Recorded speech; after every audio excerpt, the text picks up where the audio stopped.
We had a little emergency. Sorry, we're late. Um, the world is out of joint. The time is strange, and we have no idea where we are in 2026. We spent the last couple of weeks trying to figure out the origins of life and Christian doctrine, and I think it's gone overboard. We need to ground ourselves. We need to ground ourselves in craftsmanship and artistry and a bit of reminiscing about how we met and what has happened in the last 5 or 6 years. We're very happy to have as our guest on tonight Joseph, the Carpenter. Welcome to the Mosaic Ark.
We're promised zombie attacks, just so you know. All right. Yeah.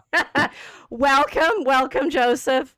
So guys, I'm sorry we started late. I'm a little frazzled because the thing that's been happening in the background of my life for months now happened right as we were about to go on air, which is the dog. So anyway, life hits us. Life comes at us quickly, right? Joseph, welcome. Thank you so much for joining us tonight. Thank you for having me. I appreciate this is the way art happens, right? Oh. In a giant mess. Yeah. So Yeah, it anyway, we were actually before the dog did his. Anyway, I'm a little distracted. You found me with a friend of yours who you were doing podcasts called The Warpath. Yeah, Warpath. Ages and ages and ages ago, Mhm. and you wrote me recently saying it's been a while. And I'm like, well, indeed it has, and I just like the I was saying I was on the Warpath. You and it was you and two Joes, right? Joe and Joe. Joe Riggy. Yeah. Joe Riggy and Joe the Greater. Joe the Greater. Dre the I'm Greater and Joe Joe. the Lesser. You're the Joe the Lesser. Yeah. And it was 2019. It was like the before time. How's life been for you since then? Well, I mean, since 2019, it's I was married in 2020 in the heart of COVID. I've had 3 children since then. Wow. I moved through 4 different industries since then in the manufacturing world professionally. I went from, when we first met, it was actually when I first heard you or of you, I was listening to a Jonathan Peugeot podcast and he had you on. Okay. And that's when Warpath really started winding up. And we Joe Riggy and I were looking, I was looking for people that were, kind of getting to, like, you had a good sense of medieval culture or more ancient form of Catholic culture, which I was kind of attracted to at the time. And after the Peugeot podcast, I actually bought your book, which was which like this is This this one, is it's all here. this is It's all here. important to the saga. Keep okay? going. So, Get right. my mind off what just happened in my immediate No, life. So, Mary and the Art of Prayer. So one of the most important things I took away from that book was how the medieval imagination was formed, and that was Mm. primarily via the Psalms, the little office. And it was kind of a, I mean, I'll call it a gateway drug into medievalism for me. Um, and from there, my extracurricular studies were always pointing towards the medieval direction. I was always looking for more information or research on that. So it was, I think, in 20, well, it was in 2020. So my wife and I were married, and shortly after that, the first child was on the way. And I mean, before this, so I mean, I guess I have to terrible at. So I mean, my whole life I've been in the manufacturing world. Mhm. So from straight out of high school, going to college and working full time, I worked at my dad's company. They make anatomical models. So my first job was just sanding fake bones, and for orthopedic companies. So like when I look at my life and the pattern of it, like I've always been close to making things, and this is why my mom said, "Be careful what you name your kids." I yeah, Um, I when I was putting together the ad for tonight's stream, I'm like, wait a minute, we're actually talking to Joseph the Carpenter. yeah, What are yeah, the odds? yeah. So after You years of the finally money, embraced it. I know I did. It was funny because after years of the mundane of just making, manufacturing parts, um, the company I worked at, they bought this huge laser engraver, and as soon as I saw it, I don't know why, but I was like, we can engrave tables with that, Mm. and I was like, we can make tons Mm. of money if we engrave tables. And they were like, yeah, go back to sanded bones, bone sanding guy. And I called my brother Mike up and I was like, Mike, I'm gonna buy a table and we're gonna engrave a logo on it and we're gonna market it and we're gonna make tons of money. And he's like, why don't you learn how to hold a tape measure and make one yourself and it'll be cheaper? And I'm like, all right, I'm a cost conscious person. So I bought a tape measure and some tools, and the first table I built took me 2 years. But in the middle of that, I picked up a bunch of side work because I very quickly gained a reputation as the wood guy. So that 2 years, so that was probably 2015, 2016. So built a table, gave it away to a social media influencer, had like my 15 minutes of fame on a big entrepreneurial podcast, blew it up as a company. I was like, I'm quitting my job, and I was, hard on and that was kind of like, I don't know, the hustle culture was really hot back then. Mm. So I was one of those young guys in my mid 20s that was just caught up in that fire. So I envy was you guys. I've been watching one of the young guys. I do when I'm doing touches. I need something to listen to when I'm doing my fencing drills, and I've been listening to various podcasts and some of the people in their 20s doing podcasts now. It's very interesting hearing their vision of Mhm. what's been happening and where things were, and it's like, and particularly the ones that were able to make it up in that time, like, Yeah. yeah. Yeah, well, it was, I don't know, it was interesting. It was fun, but like I went from making mundane things to making more creative things. And like my goal was always to I was very specific and it was relatively artistic the way I built the tables, but I wanted tables that told stories. Like I Mm. wanted to make something with meaning. And so in the middle of this, I met my wife, and then I was so dedicated to the grind that I broke up with her, and she'll never let me live that down. Um, I was but gonna ask, then did you make her a table? Come on. I make her a lot of things now. She gets a lot of Lord of the Rings dioramas since I've gotten to sculpt. Really? So Oh yeah, my. yeah, Hmm. um, yeah. So um, got back together with my wife, was still doing the woodworking thing, realized I'm probably going to need health insurance because I've got this ring now. Got back into the manufacturing world. We got married. And then shortly after we were married and expecting our first child, a buddy of mine who I went to high school with, who was a priest, called me up. And he's like, "Hey, Joe, I need a cross." And I'm like, "Okay." he's like, "You're the wood guy, right?" I'm like, "Yeah, I'm the wood guy. I can make you a cross." He was like, "Okay, it's very, it's this design. I'm like, I'm thinking, okay, two pieces of wood. That's pretty simple, right? You're Yeah, no not a problem. Protestant. You don't get to get Yeah, away no. with that. I So see is my the I'm going to interrupt you with the confidence that you are married and you can catch up wherever I drop you. yeah. The, what I before my setup, what I was thinking of is, I grew up Protestant, so I grew up with no art, right? Yeah. I grew up with the kind of crosses you're describing. It's like the Presbyterian churches are like the plainest two pieces of wood you can find, and Yeah. with Yeah. of Exactly. course the argument that, well, worship, we worship the resurrected Christ, so we're not going to have any, like, Yeah, the of cross is empty. those crucifixes, right? And it Mhm. was, I feel like you read Mary and the Art of Prayer, but the book behind that one is From Judgment to Passion, and in that one I talk about how what got me into studying the medieval, if I helped you in the medieval through the Psalms and such, I'm happy about that. But what got me into the medieval was a trip to Europe where I saw the crucifixes for the first time, like, at all. I remember very vividly some that we saw in Austria, in Salzburg, and I was like, I don't understand that at all. Mhm. Why would you show so the horror of the death, and Yeah. what did that mean? And so, anyway, so we're on to, like, paths that go this way. I don't know. Yeah. Well, so right in the middle of this is actually right when we met with when Warpath was kicking Mm. off.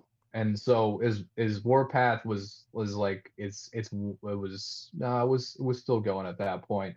But I had literally just I had brought home some clay from work and I had been sculpting an arm. I don't know why an arm. I sculpted an arm. I sent it to my old art teacher who's a monk, and he's this old South African monk, and he messaged me back and he said, "Ah, Mackie, it looks like you have a hint of talent there," which was high praise from him.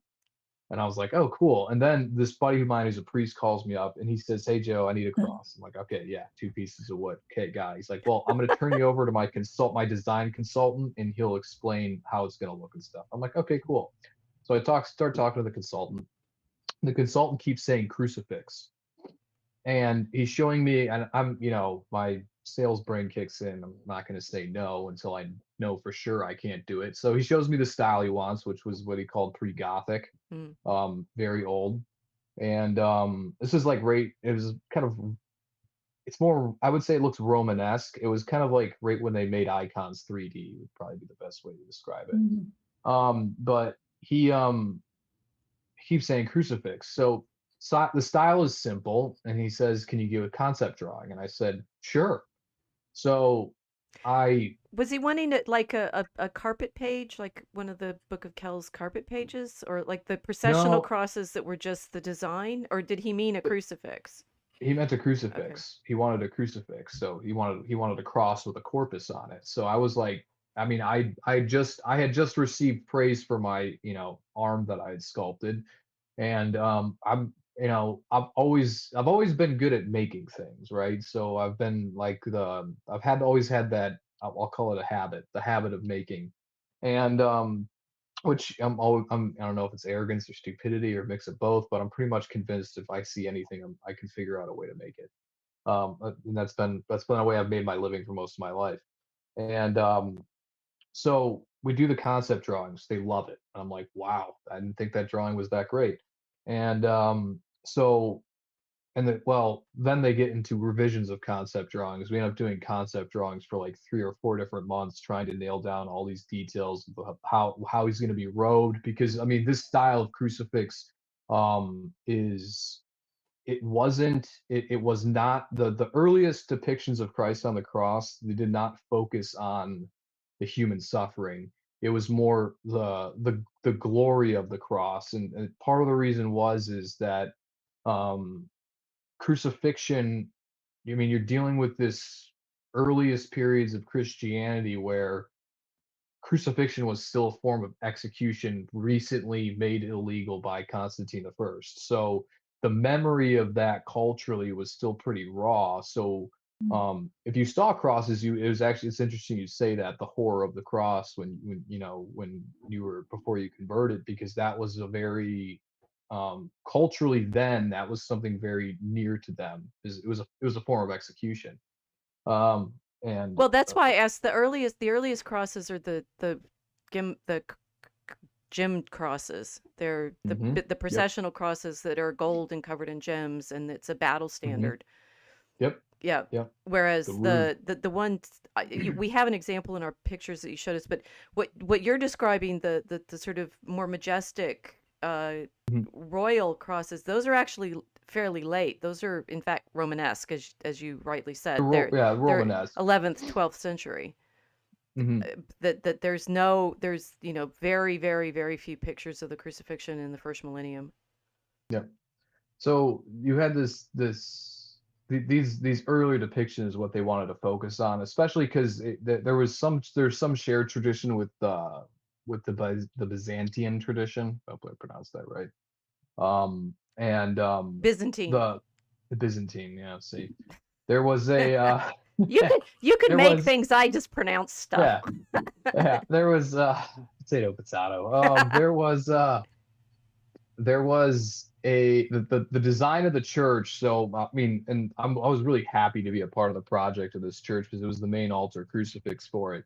I mean, the guy in charge of designing, his name was Louis Tafari. I mean, a little bit eccentric, but this man was absolutely brilliant because the cohesiveness of the design of the church was absolutely magnificent. The crucifix itself, the theme of it was carried out through the candlesticks, the altar cards, like Mm. the paschal candle. Like he literally the crucifix became the pattern for the whole entire rest of the church, and down to the simplest detail, even like the species of the wood. Um, but like Wow. this design, I mean, once we finally got through all of the the concept drawings, they said, well, we need it before Christmas, and that was like in 3 months. Yeah, I know. It was like, oh, okay, well, we've What? got You like mean there's an emergency? it was emergency, so it was, it was sculpted it in it literally sculpted it in 2 weeks, and they came up and like it just came out, it just flowed out, and it was done, and I was like, wow, that happened rather quickly. They came by, they were ecstatic of the results, so I was too, and sent it off to the foundry. It was finished as a bronze cast, and yeah, it's hanging in a church out in Cleveland right now. Is that And is that the one that you sent that I have yes, a picture it's one of? of Let the me. pictures I sent. I'll show Yes. you. There it is. So this is what it's um right. So did you have a model that you were looking? Now you got me technical now. Um. Did you have a I'm model So that you were looking at? Go ahead, Casey. I'm fascinated by the trajectory of this because you started out sanding bones for skeletons yeah, and then started sculpting them. So it yeah. was almost like it kind of Like I said, it yeah, reminds me a little bit of it was like the Karate Kid when they made him he made him do all this really dull stuff like wax on, wax off, and he was actually teaching him yeah, these karate yeah, moves, right? So here you yeah. are sanding these bones down, going, "Oh my gosh, this is mind-numbingly boring," right? hmm And then a couple of years later, you're actually sculpting these things. Yeah, It's and kind like of it's like fascinating how that happened. it's this is the scholastic idea of art is that it's a habit. Like art is a virtue, the habitus of it. So like I said, I was always in the habit of making things in some way, shape, or another, and that was it led it like in escalating levels. I was assumed finally into liturgical art, and Mm, that church, I mean, in Cleveland, I really cut my teeth on it, and bronze casting, all of that. Like I was familiar with some of these processes. I mean, like but I never really done them in this sort of way. So I mean, like metalworking, woodworking, all things I was familiar with, but I really it was really a leveling up of my skill and also my perspective on church decoration, design, how it's supposed to be done, the all these forgotten Trenton texts about like the architecture of churches and how they're decorated that have been largely forgotten or ignored. um mm, and then it was, it was making it was making liturgical art, which is it's unique among art, because I mean we see a lot of art that, I mean, there's a lot of art in churches, and there's a lot of art we see in museums that are religious, but making things that participate, I mean, as a Catholic specifically, making things that participate specifically in the action of the Mass was, um, that was it was a more serious experience. I finally found, like, in trying to make things with meaning, or things that look cool, that were tables. Like, I finally found something that was, I mean, I was like, this is the highest level of things I can like I can make, or ever want to make. And then, when and that's just from, I mean, the things like candlesticks, cruets, I mean, thuribles, like those are, those are we would call them, they mechanically kind of are part of the Mass. And then you have the art itself, like the crucifix. I mean, you're making a main altar crucifix. It's something like, this is what people are going to, this is what's going to help form their idea of what God is when they're at Mass. So was it was a bit of a, I would say it was a bit of a terrifying experience, because you don't The want to mess it pressure, up, is that it? because people are going to be looking at it, right? But it was all, like I said, it was also, I mean, it helped me engage a lot more seriously with my faith, and it made me think of what I could do around my own parish more to, participate. It's the So ultimate. yeah, It's no, the ultimate interactive art, isn't it? Because it's not meant to just be stared at. Yeah, exactly. It's purpose. Like, you can have religious, you can have secular art with a religious subject matter, and I think like a good example of that would be the David. You Mm. you wouldn't put that in a church. It has religious subject matter, but it's technically like a secular art piece. Hmm. Um, and So I've seen, actually, I wonder about that. I saw something recently showing that it was actually made to stand it beyond the church. It was on top, no, it was like it was just a ornamental addition on part of the facade or something, and that it ends up in the middle of, I don't know when they've. So when you're talking about saying I'm making something, and I'm making the crucifix, and it's in the midst of all of these other things that I also make, the candlesticks and the what else have you made? The thuribles and that one of so let me see if I can get around to this. This art is all props. I mean, yeah, it's theater props for the Mass, yeah, and it's not actually the point. It's like, because you're not making an idol. You're not making this. no, This being yeah, the sort of Protestant problem is like, oh, we don't believe in idols, and it's like, yeah, well, right. you just made one out of what is in fact, and that museums make all of this stuff into idols, because they abstract the props, put them Yeah. in a context with special lighting and stuff, so that you're focusing on the altarpiece or something. The Mhm. altarpiece. That was my huge problem with the Met Gala when they did the liturgical themed. Um, it was an exhibit of church clothes Mm. and items like this, but people came You dressed didn't up, appreciate these Sarah very Jessica famous and Parker's rich. like reliquary hat? No, I didn't appreciate any of it, because it was diminishing it, Well, I I mean, like, thought. I mean, correct me if I'm wrong, but I think a major difference between Catholics and Protestants is Catholics have, like, we have a sacramental understanding of the world.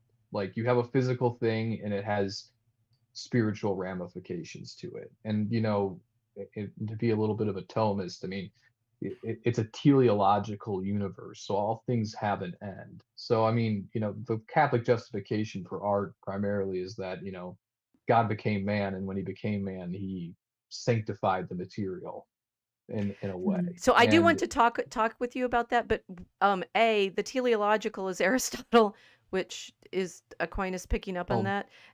it's baptized Yeah, and Aristotle. and the defensive icons is particularly John of Damascus, both of which Aquinas cites, but Mhm. it's always this. I think the actual Catholic understanding is better than all of that. How's that? Because I think there's a craft level in it that is not captured in either of those um tropes of, that there's a Mm, right. So but I think that if you go back to the say more about the sacramental sense, because I think yeah, that's I something mean, somewhat different. well, I don't. It's to make the art is to, I think, experience it on on a more what I would call a sacramental level, because you're participating in like I said, like the it is a prop, and like it's interesting you call it a prop, because the mass is essentially it's the reenactment of the divine drama. Right. And and it does, I mean, depending on what liturgy you're using, it does have it does have an element of that. I mean, I'm more familiar with the traditional Latin mass, but the tradition the TLM has this element where it's a journey up the mountain of Calvary, in a sense. I mean, you start at the foot of the altar and you slowly ascend, Hmm. and in a certain sense it plays out the whole life of Christ in a very I think a very beautiful way.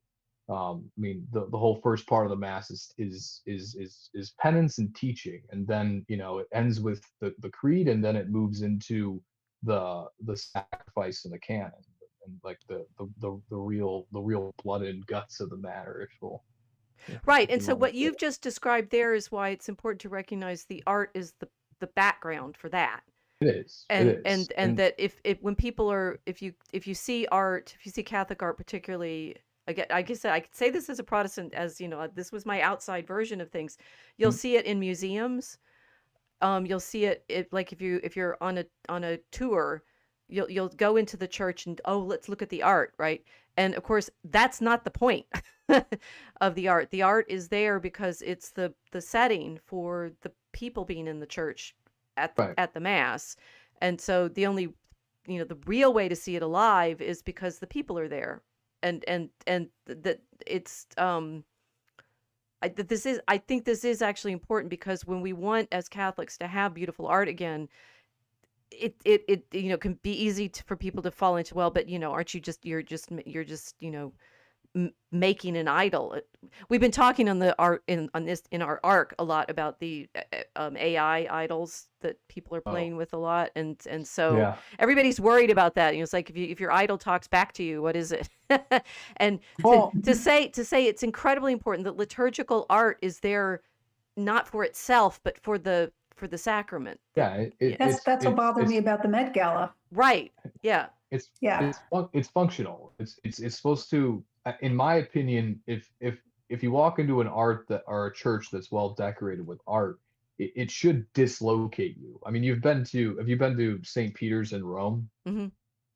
I mean, walking into St. Peter's it is emotionally dislocating. It was for me, at least. I felt like I was walking into a different realm. Like I felt like I was walking into a temple, and it had that feeling of the epic and the divine to it. And like part of the reason it feels that way is because of the architecture and the art and how they flow together, and like the whole entire design of the basilica is built that way. And I think that's a good thing, because when we go into the temple, like I feel like everything should be there to help us kind of let go of what's behind us for a minute and really focus on God. Like, and that's like what a Catholic mass is all the focus is on is the action of the mass and what's going on the altar. That's Right. kind of I mean, there are Protestant denominations that still have elements of that, but the Catholic mass is so, I mean, it is, I mean, it's they have their stages, we have our altar. And like the drama of, like I said, the drama of that mass is like, I mean, to me, as I am participating in the mass, I'm meditating on the life of Christ. And I mean, I think it was Fulton Sheen that compared, he said, we live, in the mass you live, you die, and then you rise again with Christ. And like you see that pattern in the mass through the canon, or and communion, and then like it's funny because they say it's the mass is named after the end of it. But there's a good reason for that, because the dismissal, ita misa est, like it's go, you are, you're sent. So Mm-hmm. it's like we go to the mass, we get our piece of Christ, we eat it, and you are what you eat, so you become a little bit more Christ-like, hopefully a lot. And then you have to take that back out into the world and try to turn that little candle that's in your soul into a flame in your own homes, and then hopefully in the rest of your communities. But like, and then it's back the next Sunday to kind of spark, kick up the flame again and refuel. But that the art should, I think the art in a church should dislocate us to a certain extent. And um that's why, I mean, I'm a personally a huge fan of this, and this is like where you get into the medieval spirituality. There was this incumbent sense of mystery, and it was so close to, I mean, if there's any Protestants listening, they're probably gonna, They know there us, was whoever. So we do there have. was a lot of baptized paganism, and like and Well, so we got I don't Robert saying God designed the temple. So there you go. well, it was still gold and it was still decorated. There Right. were That's right. statues in it. You had the two the on the Ark of the Covenant, so cherubim or seraphim? Cherubim. Cherubim. Um, But this is, it's all of this was triggered by your saying that you did these other things like the candelabra and such like that. But yeah. with the no, but and I don't, if I misspeak the way you put it, I apologize. But what I heard was, and they're not as important as this crucifix that I made. And I'm like, no, it's actually all the same importance. Well, it's the I cool mean, thing the about candles, the candelabras. Yeah. I've spent the last year obsessed with the way Saint Francis of Assisi probably was identifying himself with the candle that the deacon lights at the Exultet in the Easter Vigil, right? So like big deal. That in fact all of the props have the same level of significance, including the crucifix, because they're all there for the mass. So even the candles are just as important as the vestments, and just as important as the altar cloth, and it's all there because it's making the worship space that you are I think participating it's in. because it's Christ. Yeah. The image is the best we can do, and it becomes more personal when Exactly. people are looking at it. And I've gotten comments from friends of mine of the crucifix, and when they came to visit me in our church, and they just raved over it. And I looked at them like, yeah, it's a very nice one, but they just really, really liked this one, and they just gushed over it. So I've never heard anybody gush over a candelabra. They will look at them and say, that's really beautiful. I'm glad they have them. They're not paying It's a attention. different reaction. Yeah. Well, The light, the candle carries the light of Christ. Come on. We say that at baptism, right? And we say that at the Easter Vigil. The candelabra is like centerpiece. Sorry. Yeah, The candle was. but like no, I think that's what, I mean, I think that's what distinguishes anything that is of altar appointments, anything of like specific liturgical significance, is it's a little bit at a higher level. And the only reason it is at a higher level is because it assists in the action of the mass, Right. and that's what I think, that's what elevates it a little higher than, I mean, a cruet is just a small bowl and two little like urns to carry water and wine in. But like, if they're used in the mass, it should be of the highest quality, because it's going to hold the bread and wine, or the bread and water that's eventually going to be turned into the blood of God. So it's like, and like it from a Catholic perspective, if you believe in the reality of the mass and the reality of the Eucharist, having the highest quality of, like, all of our gilded chapels and all of our gold, which the Protestants are like, why aren't you giving that to the poor? Which I have a video of a story about that. It's for God. It's for the mass, and that's like, it has to be elevated above everything else in order for it to be fitting. It has to be fitting. Well, and this is. I'm sorry, I mean to giggle there. It's like those are the words of Judas. Give it to the poor. Yeah. Give it to the poor.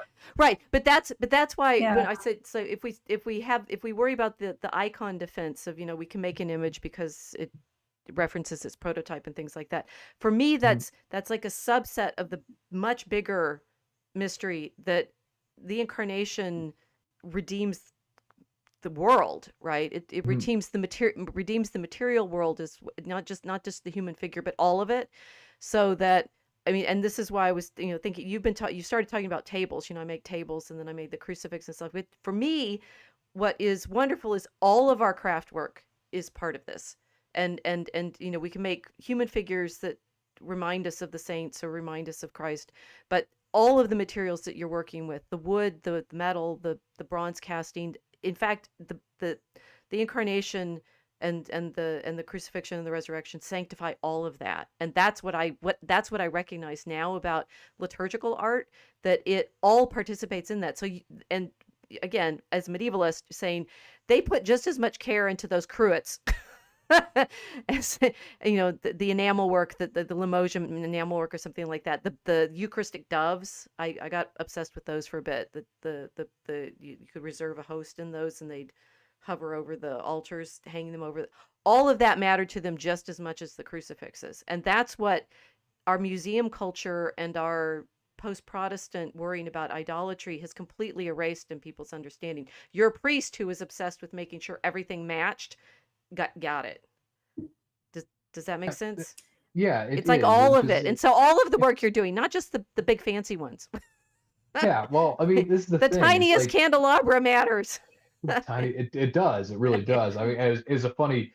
I'd go back and forth with the designer, because we're trying to figure out, what's like, in the process of design and having to make the things, there's little things that get compromised. And he used to always say to me, I would say, well, this isn't quite going to be like visible, so I don't know if we have to worry about this angle. And he would be like, the angels are going to see it, Joe. Yes. The angels are going to see it. And yeah, Sweet. no, we would always laugh. That was the big joke, is the angels are going to see it. But no, there was So I like him. in I like him a lot because he he gets the medieval understanding. I mean, another of the things that we know from the medieval. So you read Mary and the Art of Prayer, and I'm showing you all the ways they talk about Mary, but she's like a subset of all of it. That every single item that goes into the liturgy gets that kind of attention. That they're going to say. I'm thinking of Honorius Augustinensis' Gem of the Soul, right? And he's in fact going through all of the parts of liturgy, all of the participants in the liturgy, the times of the liturgy, all of the furniture.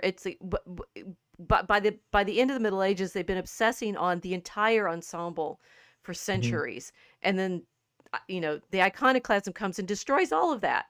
And what we've been thinking about in our writing, in our poem, we spent Act 4 studying alchemy, aka paint.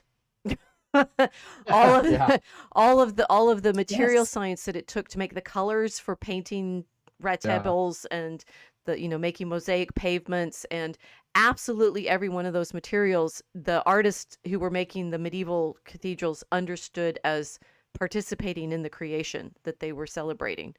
Have you ever heard of the process of making bells for a church? Go for it. So I might be a little wrong on this, but I was reading up on it, because I have the great ambition of one day casting a bell. Um, gotta grow the found. Yeah, I gotta grow the It's a foundry a good little bit. ambition. Um, Make a but great big one. they bless. It's supposed to be done by a bishop, but they're supposed to bless the raw ore. Mm, They bless the mold that the bell is going to be cast in, and right. then they bless and they Wow. baptize it after it's finished. So like the bells Right. actually get a name, and that's why they say, like, really Like, blessed that's cool. bells, like the demons, like they hate the sound of them. Right. Because they're this, singing. They're Yeah. this, yeah.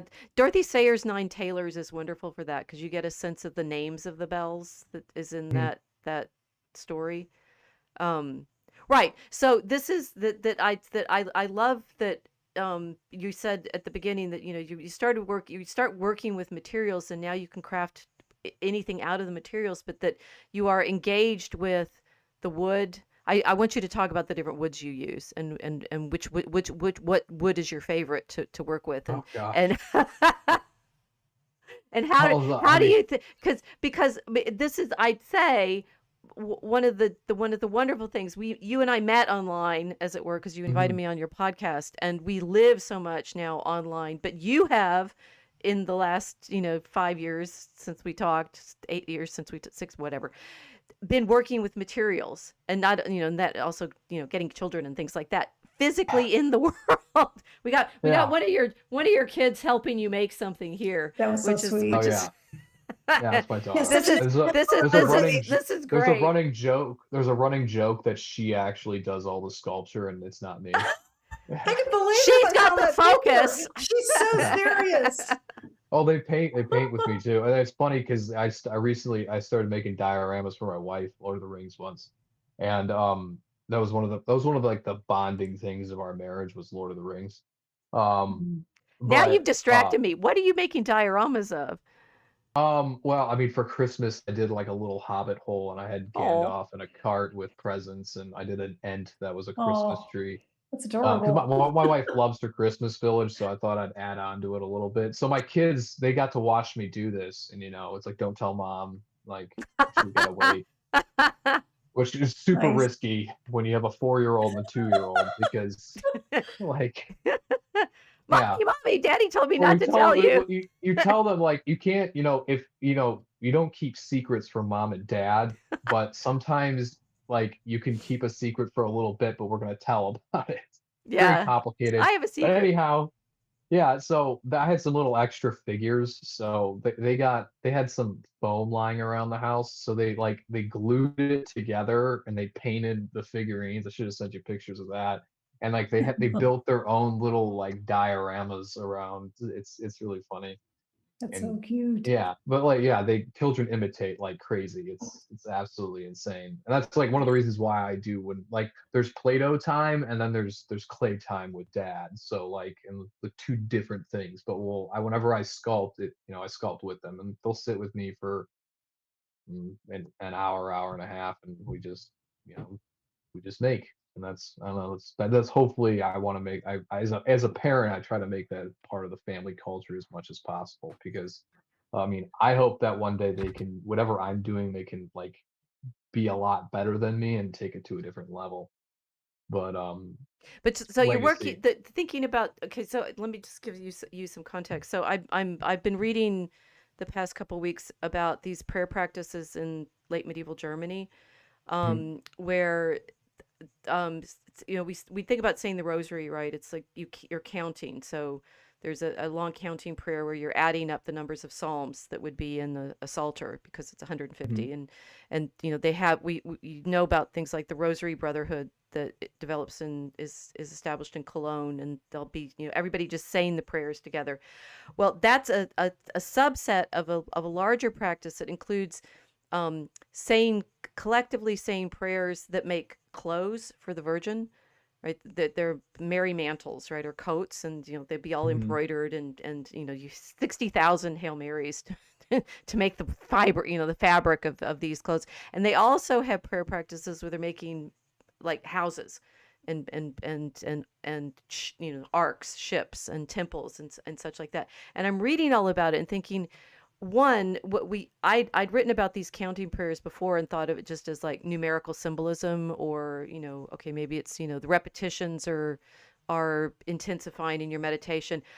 But because I've been obsessed this last year on St. Francis and making, and Franciscans and gold and paint and alchemy, and so I really all that the counting is this exercise of you're making stuff, right? It's like the precision that you have to go through to carve that piece of your figure, the precision you have to do to sew that bead onto the embroidery that you're making, or to spin that thread. That these late medieval prayer practices are intensely incarnational because they're in fact about, I'm doing it with my hands as I'm thinking about it, right? You're making stuff with your hands, not just with words, but actually engaging ourselves physically in the world so that our minds are expressing themselves through the things that our hands can do.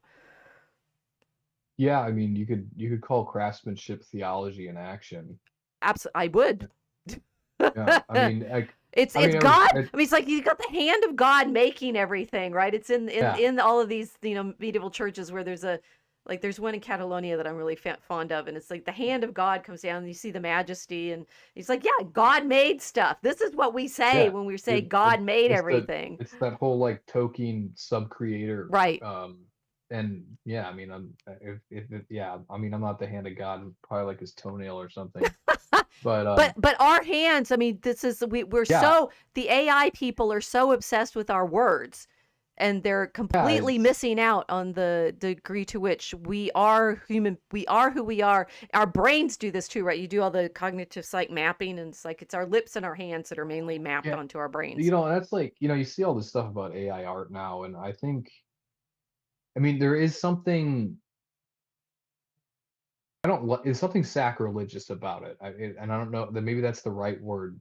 I think that is the right word to use because it's not it there is something to the making with your hands as Right. opposed to like just me clicking a button and putting some prompts in. I mean, it's almost a perverted incarnation. It's almost like a perversion of the word.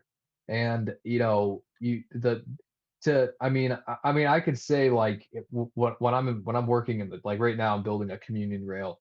It's been an ongoing project. But there's something just to being in my shop, you know, and just working on this thing. And it's you know, I have an image in my head, and as an artist or artistic, I don't really like to call it an artist. As a craftsman, like there's nothing more satisfying than having an idea and manifesting that and getting it as close to what was originally in your head as possible. It is like, you know, there is something spiritual about that. And like I said, to me, the next level of that is making things for churches because like I know this thing is going to participate in someone's spiritual life. And like and then like I mean to me like the things I sculpt, these are my meditations on the saints. These are I Mm-hmm. mean like this is what I think about. This is how I envision them. Like when I sculpted this, the crucifix behind me is a miniature of a I think it's I mean, total height, It it's like would, 6.5 feet. yeah, that's But the other picture that she sent yeah, you. Oh, do Yeah. you have yeah, the other one? yeah. The is It's leaning Mhm. against a workbench. Yeah, that one's But amazing. that's 2.5 years of work. Some of that due to lack of skill, but also like I mean, I made it for that was for my church. So and it was also for me in a way, and like it was like a dogged I had to get it right. Like I mean, I spent months on the face, just revision after revision after revision. And then when I finally got the face right, it was just tweaking the expression to get it Mm. just the way I wanted it. And like just his I wanted a certain expression in his face, and it took me a long time to get there. And then, you know, doing the robes, building the cross, like figuring out the design of what I'm gonna do with the cross, which is it's actually I borrowed an altar to design from the Book of Kells to do it, just Cool. because those are the images I was staring at so much back then, and you know, same with I liked the idea of and it's funny because I I made this crucifix before I read Dream of the Rude, and Mhm. I That's know, the dream at the root is with the kind of cross I'm describing, right? So the yeah, it's the gym schemata, gemmed. and Mhm. then it transforms into the wood. Yeah, and there's this whole idea of, I love Anglo-Saxon Jesus. I mean, the Warden of Heaven. I mean, you know, like the imagery that the medievals had, because I mean, you're coming from like coming from the culture that was baptized, and like um how how they perceived Christ was, I mean, I love it. Like that was as I got further into medievalism, I one of the first a book that was handed me was Saga of the Saints Mm. by Sigurd Undset, and like I that got me on. I mean, I was trying to get in touch with my own Scandinavian heritage, and I mean, I went as far as to name my son Thorfinn after Saint Thorfinn of That's Hamar. cool. Um, I don't. Hopefully, that was a If good you want decision the for him. Scandinavian I'm stuff, have you happy with it. found Ron Murphy's Tree of Salvation? Yes. So getting there. And so I mean the whole story and like I would say I would preface Tree of Salvation with the Saga of the Saints because or maybe I need to go with Tree of Salvation first because so I mean the conversion of England and then of the Germanic countries. Like, you know, you were literally you're converting Vikings who were some of the most vicious people on the planet. And at the time, not very. I mean, the two most common practices in Viking culture were infanticide and polygamy. Which I mean, I guess we're probably not too far off from that ourselves in our own Well, culture. No. paganism has its feet, you know, it's repetitions. Does yeah, yeah, and so I mean, Olaf Tryggvason, I think his name, the first King Olaf, converts in England, comes back to Scandinavia, converts it in the most Viking way possible to Catholicism, and then shortly after that, I think he has like 5 years maybe. He's kicked out by who's it? Forkbeard, Sweyn Forkbeard, repaganizes the country, and there's a back and forth that happens with the Viking conversion, and it like every time it goes pagan again, it's just a little more Catholic, and then it comes back and it's more it gets more Catholic, and then it's pagan again, but it's still got a little bit. And finally, by the end of Mm. like, I mean, I think it was almost up to the Protestant Reformation that they finally got the country 100% And Christianity, then they become and Protestant. then they become Protestant. And, And then paganism's yeah, coming but like back, right? At so when least yeah, personal well level. when they went in to convert, and this is the Tree of Salvation, Yggdrasil and the Cross in the North by Murphy. Um, fantastic book. So it's all about how the church converted essentially the Vikings, and the way they did it was very much a identifying what was useful and true in the culture and then merging that with Mm. Catholicism. And I wouldn't say merging. Well, it is a very like C.S. Lewis fits very much with that feel. Like he Yeah. liked finding out it's like the myths insofar as they are true have truth in them point to Christ, and Hmm. so they have that. Murphy talks about things like there was a tree that the couple survives Leaf and Leiferson. and they It's the and man the and the woman. right Yeah. and they survive the flood in it and then they come out and they have to Well, it's Ragnarok. yeah So, which is funny because like Ragnarok starts with kinslaying. So if you look at the very early story of what's going on in the country at the time, it's kinslaying. You have Catholics coming back and trying to reconquer the country, and the right pagans revolting again. Mm. So, well, basically, the monks came and they said, "Well, Ragnarok has come. The old gods have died, and which is part of the Ragnarok myth is that there'll be a kinslaying. There's a great war, and then you know, you got the Fumble Winter, and then basically the world ends in fire essentially, or the old gods do, and then and at the end of it, there's a great tree in the center of reality, which they call the world tree, Yggdrasil. So a man and a woman will go into the tree. They'll be fed on the dew from the tree, and I think there's some animals that were gonna drop some food as well, kind of biblical. And they'll be sustained by the tree of life, and then after Ragnarok, they'll come out and repopulate the world. right So when the monks saw this story, they were like, okay, so Ragnarok's come. The old gods have gone in fire because they burned a lot of the idols. Mm. And then it was so there is a tree at the center of the world, and that tree is the cross. right So the cross of Christ, the tree of life. And this is the true world tree. And from its dew, from the Eucharist, we will all be saved. So the book breaks down how, from the very design of the churches to baptismal fonts, I mean, the architecture and the art was all focused on this idea of that your pagan world is over. We're adding all these elements into the churches to remind people of a story they're familiar with, which was the story of Ragnarok and the world tree, and then we're going to connect that to Christ.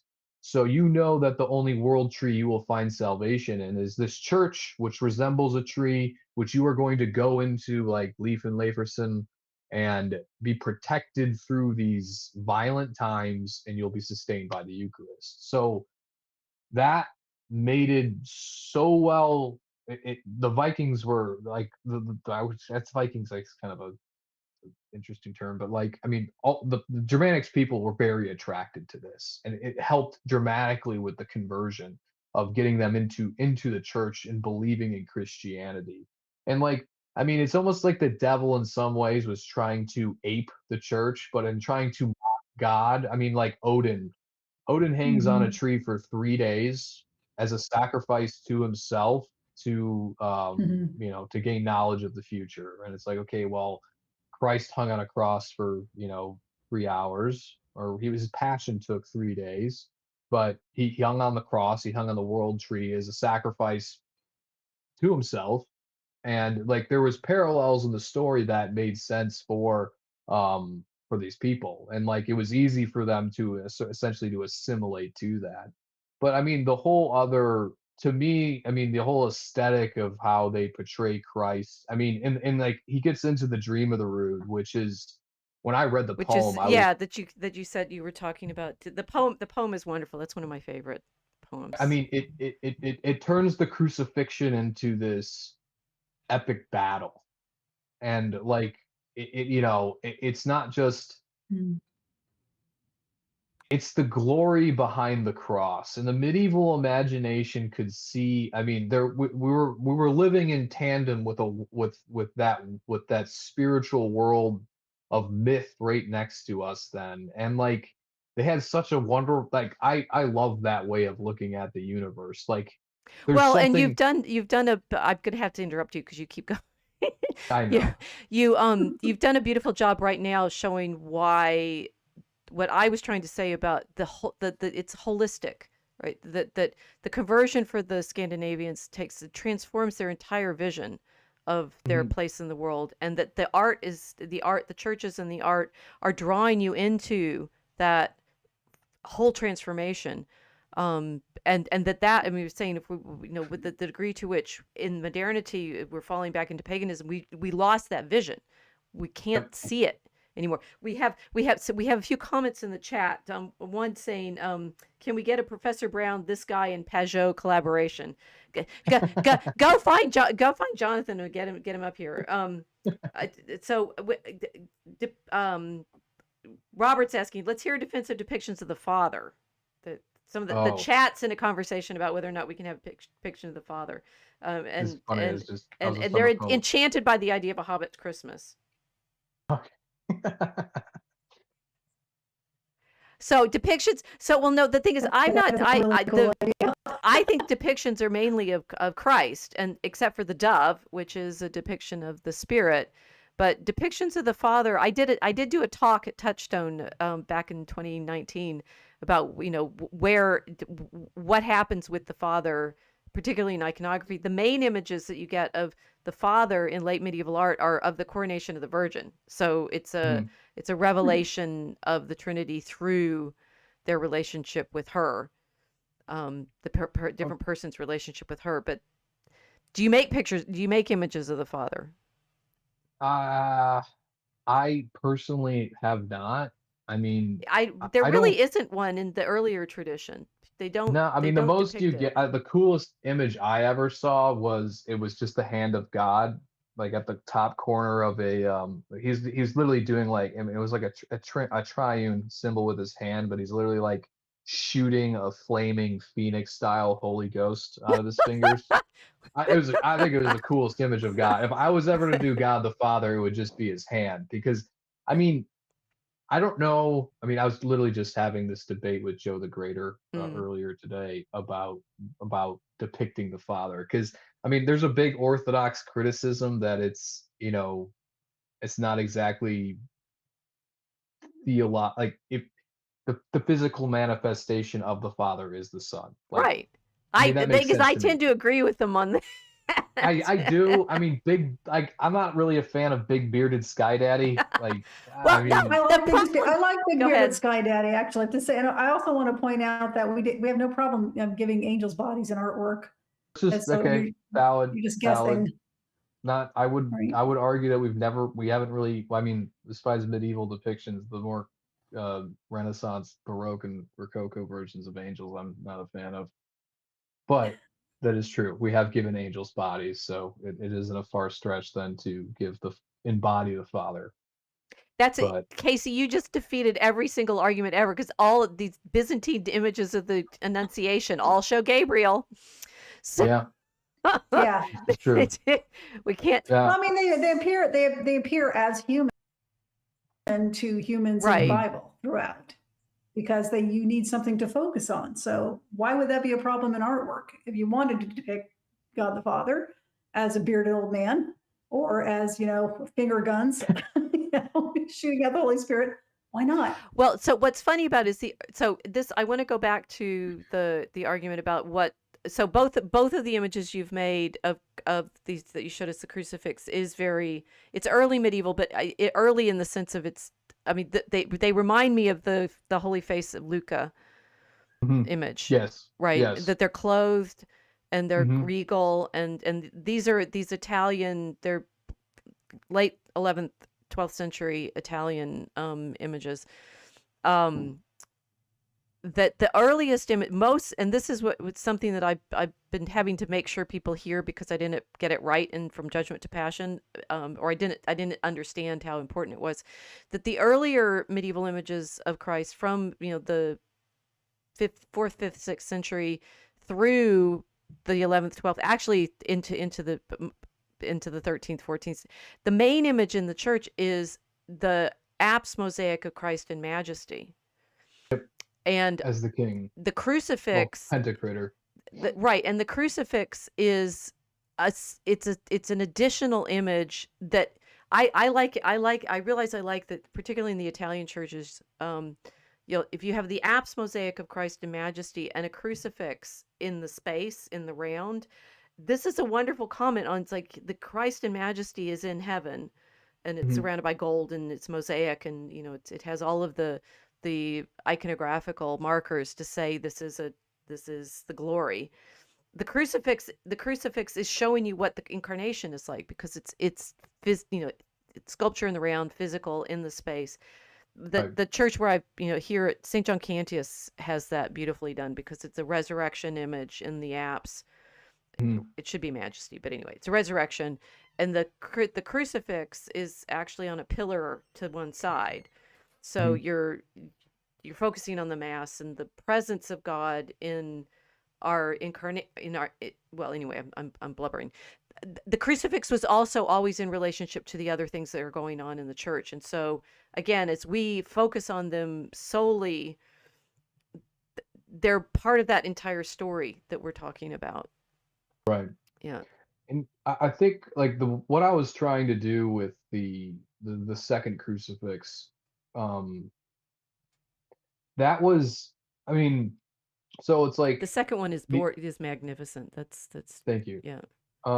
That was so there's like I have this love of medievalism, or at least I have this like that dream of the rude idea of Christ is this king, the battle king, essentially in fighting hell and conquering it, and like all of this going on in the action of the crucifixion and this passion. Like there's this war going on that we can't really see, and there's been, I mean, through the church's tradition and art, like there has been this increased focus, and I mean, it started in the medieval period as well, which was the human suffering of Christ.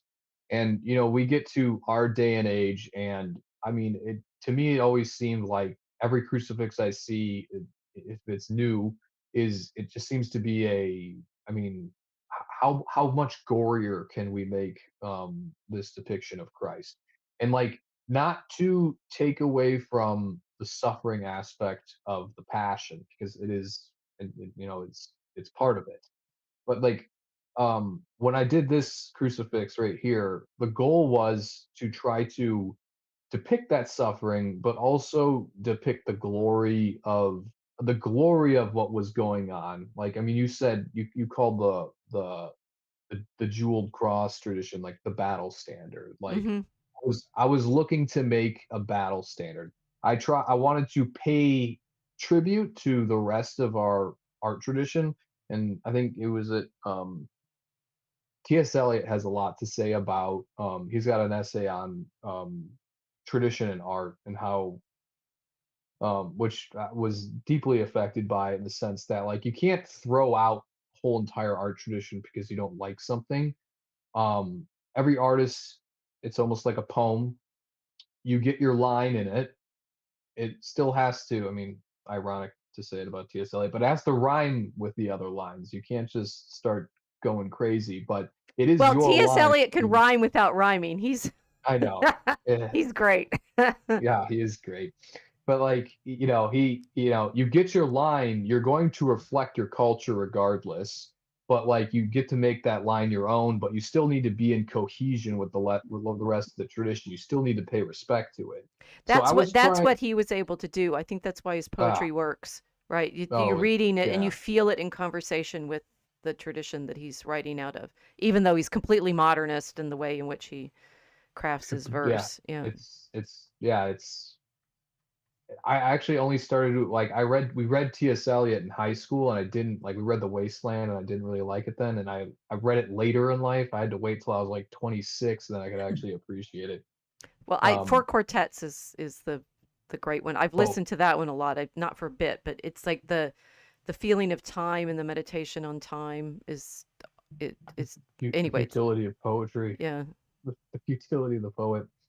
Uh, yeah, though I think it's East Coker is the one that talks about the mass, Mm. but um, but like, I wanted to pay. I wanted to try to pull out this old image of Christ in that Anglo-Saxon tradition, that dream of the rood tradition of like, Christ is king. Christ and king is suffering, but also is the commander. And the rest of my art is also an attempt to be a little bit, dare I say, fantastic with it. I mean, not in a weird way, in a respectful way, obviously, to the art, but like, you know, you for like, I take my son into a church, and he sees a depiction of Saint Joseph, and it's this, you know, it's very effeminate. It's very sentimental. We've lost, I Mm. think, an element of the symbolism, and a something more. I mean, the art I see in most churches today, that's sold as home art, is not appealing at all to me as a Catholic man. And I think that we've lost. I mean, we've lost our symbolic tradition a little bit, and I don't know. I mean, I would the Baroque and the Rococo. I think we detached for we. There was a little bit of an obsession with beauty for beauty's sake, and that's not. I know I'm pointing a gun at a whole era of what we consider great art, but and it's not. I won't deny that it's not beautiful, but like, it seemed like it was beauty that somehow unchained itself from discipline. And is it there's something, I don't know. I can't. I will go into articulating it more, but like, I mean, like, we just don't. I don't think there's images that speak simply to us anymore, and that's like, most statuaries just become wallpaper because it's been replicated 100 times over the Mm. past 300 years. And I mean, novelty is an important part of art, and it's not everything, though, especially when we're talking about keeping things traditional and cohesive with the tradition. But like, I think there's this period of time, especially in the early medieval era, of a time when we were dealing with a largely pagan world, which we have now, which is a largely pagan world. And the church did something back then to pull people out of that morass and elevate their minds. And I think I don't know exactly what it is besides a more a symbolic approach. And like I said, a little bit of the fantastic. Like we've lost a bit of our sense of it's funny, because you're in Well, traditional I'll Catholic. tell you that you said at the beginning that when you read my book that drew you in, and that was the answer. It is the answer. It's the Psalms. Yeah, the It's Psalms. it's the Psalms and the imagery that comes from the Psalms, and that the Anglo-Saxon culture, insofar as we see it in their poetry and in their religious art, is the Psalms. That's the monastic culture is saying them over and over and over again, and the Lord of Hosts is in there. Yep. If you want that heroic conquering God, Yahweh, the Lord of armies, Mhm. the Anglo-Saxons are really literal about that. And Yeah. and the thing is, it's like in the Dream of the Root, or like in the if do you have Craig Williamson's book of the translations, his translations of all the old English I do poems? not. You would enjoy it because it has all of the others, right? The Dream of the Root, along with Order of Creation, is one of my favorites. It's got the Christ poems, it's got the Advent lyrics, it's the poetry that Tolkien was like. It has the Exodus, which is one of the poems that Tolkien edited. He actually did the early English Text Society edition of the Exodus. Mhm. And Casey and I did an episode last summer on the Genesis from the Genius 11 manuscript, which is Oh, probably behind that was my Milton. favorite. Yeah. Yeah, I had a lot of fun with that one. And you start getting into it, and feeling like what they mainly had to read was the Old Testament, and what they mainly said every day was the Psalms, and it's so imbued with the actual scriptural imagery. And so it's like when people think of it, look at it and say, oh, that has not in scripture, and it's like, yes, it is absolutely literally. When they're worrying about dragons and all the beasts and everything Yeah. like that, those are in the Mhm. Psalms, singing the praises of the Creator. That they're hyper focused on God made us, and Mhm. the craft, the things that I was pointing to, because I see it in your work. All of this level of, you're paying attention to the materials, you're paying attention to the craftsmanship, you're paying attention to the labor that God put into making the world beautiful. Yeah, you pray through your I pray through my craft. Right. That's my and But there's a lot of I think you're responding to that level of intensity of the craftsmanship in the Anglo-Saxon art. And yeah, it's also it's in things like um the Exeter riddles, the Exeter book riddles. There are a lot of them are about how a thing is made. There's a beautiful one on a book talking about itself, as like, first I was an animal, and then I was killed, and I was skinned, and I was, like, the Anglo-Saxon craftsmen are hype, they're part of the meditation on what it is to be creatures. And yeah, to say that we in modernity, not only we're losing with the AI game, losing the ability, the sense that we have to labor to make our words come out correctly. It's like, that should be yeah, Mhm. hard. You can't get the Yeah. bot to tell you how to do it more easily. Get over it. But to Well, it'll just get worse because you only get better through struggle. right. And yeah, the Industrial Revolution made everything, it's like you make a machine to make the stuff for you, instead of working with the materials and understanding how they interact with you as the artist or the craftsman. Craftsman is better than artist, because you have to, that goes with what I was thinking about, these craft prayers of saying saying the Our Fathers and the Psalms and the Ave Marias and such, as a way of weaving a garment for Our Lady. mhm. You have an Our Lady too. You did an Our Lady. Here she is in her very Oh, Tolkien-esque Yes. I didn't do the statue, but I did the beer, and Yeah, yes, yeah. that was directly inspired by Tolkien. The But like dwarves. There Yeah. you go. Oh, well, I did. but like I like when I did it, I wanted something that looked otherworldly. I Mm-hmm. wanted because like we're talking about Mary. I mean, it's like I am currently sculpting a Mary, but I unfortunately picked Our Lady of the Apocalypse as my first uh subject, which is I think I need to back off and do a different image of her because it's very That sounds complicated. familiar, and I can't remember what the image is. It's gonna It's she's okay. pregnant. She's arrayed like an army in battle. Oh, Terrible, okay. terrible, like an army Terrible. Yeah. arrayed for battle, Yeah. and she has wings at one point. So Oh, it's wow. yeah, it's very It's complicated. ambitious.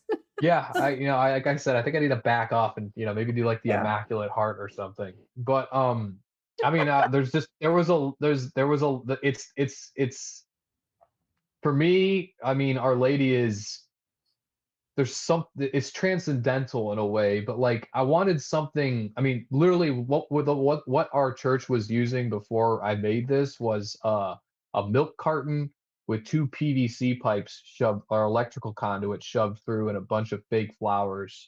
Oh no. Yeah, it was terrible. Oh. I was Yeah. embarrassed to process with it, so I was like, I'm gonna make something that people want to carry, that everyone's Oh, proud 70s to churches, carry. eh?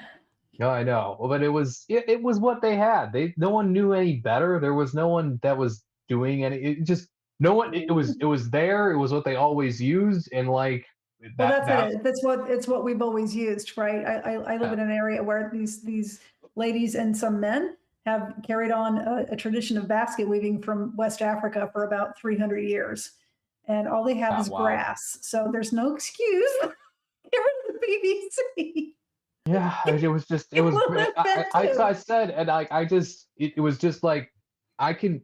I make things out of wood. I can definitely do something. But I just went to Menards. I bought lumber. I I was happened to be obsessed with Tolkien artwork at the time, and I was like, "This is fantastic! It is fantastic." I don't want to say fantastic. It looked otherworldly, and I was like, Yeah, that's cool. I feel like I mean, you look at who was the inspiration for Galadriel. It was Our Lady, Right. Hmm. and in both her aspects, and that there's there's something quasi divine, and I was like, the elves have kind of like that weird. I don't know. It's like most of the artwork is inspired by either most of it's Anglo-Saxon knotwork or Celtic knotwork that has that kind of organic feel to it. And I said, I want something flowing. I want something feminine. I want something that looks like I said, otherworldly. I wanted to be in a certain sense mythical looking, and I think it turned out pretty well. Achieved. Yeah, it's Yeah, pretty awesome Well, I looking. think the the thing church is loved it.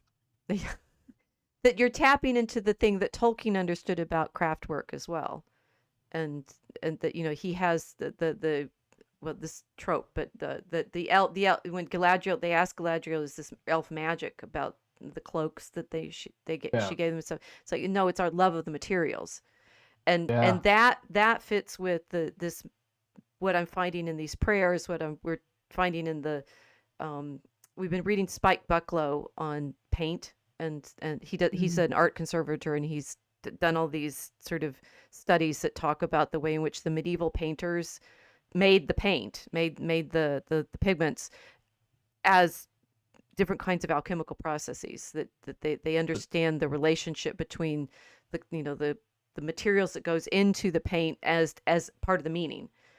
It's not just like, yeah. oh, red means such and such symbolically, like a sort of It's a whole work of art to actually just make the materials it's to make the Yes. art. exactly. And it was quite the trade secrets for everybody too. So Yeah. it's almost like they kept the mystery in it while they Yeah, were well, and painting things about mysteries. it was like if you look at church design, it's this slow, almost especially if you grow up in traditional circles. Like I grew up in the TLM community, so like Okay. everyone's always You've concerned never about what's had the traditional. the Protestant problem. He's No, never had like but like Protestant. No, what are you talking about? He's never had the pleasure of, a 1959, aggregate sprayed, what looks like it used to be some kind of warehouse with fluorescent lighting well, I mean, church. but like the traditional Catholics are always concerned about what's traditional. But like you look Mm. at like you know, we got rid of like pews. Pews were put into churches. It was like a Protestant. It was after the Protestant Reformation they started putting pews in churches. Got I to used to sit have for no the pews. sermon. Come on, they go on for Yeah, I got to sit hours. for the sermon. That's Yeah, true. but I mean, and then like we used to have rood screens, which was, I mean, first it was, I mean, the Eastern rites still have this because they have their iconostasis, and it's literally a wall in front of the altar, and then it was you know, you had your chivery, and then it turned into a chivery with curtains, so like the curtains are drawn, you can't actually see the consecration, and like I think Yeah. that would be good for people because It's if democratization of the liturgy is what it was. yeah, well, and you make it mysterious, and that's a really simple way to make it mysterious. But like, I mean, if they brought back rood screens now, like people would talk about, they would tell their kids, like, I can remember when we still got to see Mm-hmm. the Yeah, we got to yeah. see the elevation. Like it would be almost become it becomes a story. Like the kids don't the kids aren't going to know what's going on in there unless they're, you know, serving mass, which, you know, it's like it adds levels of, I don't know, mystery. It'd be cool, I think. Like it adds that level of mystery. It makes it sacred again. And like with so much I love we your kind of, enthusiasm. I don't think that would be the reaction, yeah, probably of not. But in the yeah, the right in your yeah, regular Novus Ordo mass I goer. know. So Well, you know, you know, a boy can dream. Um, Well, I think so. The root screen, they were that one you could see through them. Some of them, a lot of. I mean, some of them. the ones I've seen in England that are still there. The point about the rood screen was they were a platform to put the cross on. It's a Mhm. rood, right? It's and Right. so it's another way of doing what I was describing. Of although by the time you're putting them in and you have glass in the apses rather than mosaic, it changes the Yeah. anyway, but you'd have the apse and the altar and the rood screen, and the rood screen would be where the images of the cross and Mary and John would be sort of among the people, right? And so it's like Yeah. but the screen between the nave and the choir, and the Western ones, the iconostasis is solid, right? And you just have the door, but the Yeah. rood screens, it would be like intensifying the sense of, you know, we go up to God. It's like you could see it. That's the funny thing. It's like saying, oh, you know, the people should be able to see. The whole point of the mass devotion in the later Middle Ages was seeing the elevation. That's why we do the Right. elevation. Yeah. It was isn't a that why they did the bells too? So you the could bells are, hear yeah, 'em? Yeah. attend to the elevation. So Mhm. claim Mhm. that people could not see that's like literally the opposite of what all the late medieval devotion was about, which was seeing God in the host. Mm. Which is why you have altar pieces, so that you've got like a backdrop so that you're Yeah. focused on it. Yeah. Yeah. So yet more misdirection in the claim about why we can't have that art. No, you could perfectly well see. So you should make one for So your there. church I know, right? and put one of your beautiful crosses on it. There was an argument I made when we were designing the communion rail. Um, See? but unfortunately we're past that point now. Because I just said let's just build a wall. I was like, Well, okay, you're going too far. The point of the root screen is to accentuate the yeah. elevation of the host. Hmm. That's what I was trying to say. But It's meant to well, be a frame for focusing you yeah. on the fact of the elevation. Well, and like, you know, and like I feel that that's a thing, but like and like I love the sense. I like the idea of um like the early medievals were so in touch with that and like you said, the Psalms. And like before I read your book, I was always a lover of the Psalms. I mean, in high school, I went to an all boys Catholic boarding school, and every single night we sang Compline. So we got to Mm. participate in that. Mm. And like that was, I mean, for me, whenever I go back to the school, and like every alumni will say this, their favorite thing is singing Compline with the rest of the student body. Mm. Um, and like, I mean, it was just such a powerful experience every night. And so like when that being turned on to the fact that the Psalms were like the foundational piece to the imagination of the medieval mind was, I thought it was super cool. And then like I'm the so three glad you ways you got can, it. the three ways you can read them, which also was, I mean, I wrote some poetry when I was younger, but like, I mean, I always loved the Psalms because it was the poetry of God. Hmm. And then like the ability to find myself in them, which there was, I mean, in high school, you're reading like Wednesday Compline and it's pretty grim, or like Friday's pretty grim as well. And like, it's I mean, even the tone of the Psalms that are sung is it's a little bit more, melancholic. And I was trying to do that as a teenager. And then after I read your book and I was like, "Oh, I should really be doing that like a lot more." But no, this the yeah, the Psalms they're fantastic. But like once again, I mean that medieval mindset. I mean, there was like and like there's these ideas that like, we want like the buddy Jesus and whatnot. And like Mm. the idea of an Anglo-Saxon king is like, he didn't have a throne. And, we have all these, he sat at the mead hall with his men, with his warriors, just his thanes. But like, and like that's the thing is, like even with the depictions we have of Christ now, or of, I mean, Saint Joseph, my own patron saint, like, I mean, they like I want as a craftsman, I want to see Christ as a craftsman. I want to see like some calluses on his hands. Like I want to see a depiction of strength. Like we get these. I call it lady hands Jesus, and there's these depictions of Christ where you can cover the bottom of his face and suddenly it's Mary. Which I mean, there might be some symbolic there with the incarnation or whatnot, Well, but I'm it's the ethereal versus the the very earthly yeah, visions of what Christ is. This was Zeffirelli's vision, right? He was very delicate looking. He was very thin and kind of gaunt. Mel Gibson said he wanted to make him a workman. He said he was a carpenter. it He was. needed, yeah, he needed to Callous look on his hands. strong. Yeah, I mean, and so he was looking for an actor to fit that bill, and he found it. yeah, I always wonder if, like, I know a guy that refuses to watch The Passion of the Christ. He still hasn't seen it. That's a pity. He's missing a I lot know but he in says his he does. He work says of art. he says he has his own idea of what the Passion was, and he doesn't want that to be changed. Which I can respect that.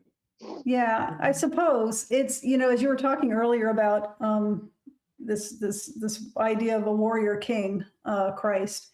I'm thinking of Gibson again because I just listened to his interview with Joe Rogan, and he's talking about the Resurrection of the Christ, the film that he's now going to start filming very soon here. And I didn't realize this before I heard this, and I'm very excited about it. But he said, "Yeah, I had to depict the fight between the angels because you're not going to Yeah. understand the heroine of Mm. hell without it." And I'm like, "Oh, that's going to look awesome." I mean, Yes. yeah, it's gonna be intense. I mean, like that. Those are Yes. like, but like, I mean, the fact. I mean, I listened to that. I think I listened to that I did listen to that podcast, and he said it was gonna be a What did he say? He said it's gonna be it's like an acid trip. Which, I mean, Well, if you're yeah, it would be. in a certain sense, if you're depicting angels fighting, I mean, that's gonna be Mhm. absolutely insane. But like, I think it's good that he's doing that because once again, it's like it's this depiction of everything we don't normally think about when we think about the crucifixion because I think there is Mhm. like the medievals had the suffering important, but they had the glory and the combat and the fight there too. And I Mhm. think I think we might, I don't think that's as apparent in our art or in our culture or in the way we pray today. I think that's been a little bit forgotten. Correct me if I'm wrong. Maybe my, No, I think you're right. People hear something like church militant, and it's like, well, that sounds wrong. That sounds yeah, like we're being aggressive. It's like, well, I certainly hope you are being aggressive in your prayer. Take a look around. the kingdom of heaven suffers the violent, Hmm. and the violent shall carry it away. I mean, but that's, I mean, in my depictions, my attempt with my art is to kind of pull back a little of that symbolism. I mean, I'm more focused on trying to simplify it in a certain sense, simplify the symbols and exaggerate certain elements of it. I mean, I'm not really like I'm trying to eliminate like I mean criticisms of Baroque or Rococo would be, I mean, or even like there becomes this increased focus on the human form. And like, like it's just, it almost seems like certain sculptures were done just to show off a certain pose that, showed that debuted the artist's skill. Um, Mm. it seemed I mean, there was, I think, a watershed moment in church art history is when Michelangelo carved his name on in front of the Pieta. Hmm. I mean, that was did it become, I mean, did it become a race for patrons at that point, or was it still about making the like liturgical art? I mean, granted, his works far surpass mine in every single way, and one day I hope I can make as well as he did. But I mean, He I made the question. Pietà when he was 24, so I know, like I'm 33. It took me 2.5 years to make one crucifix. Like, well, I think so. I mean, it's interesting that this you're talking about the prestige of those particular artists, but most of the church art, even after that, was. I mean, it's people like Rubens or something. They're big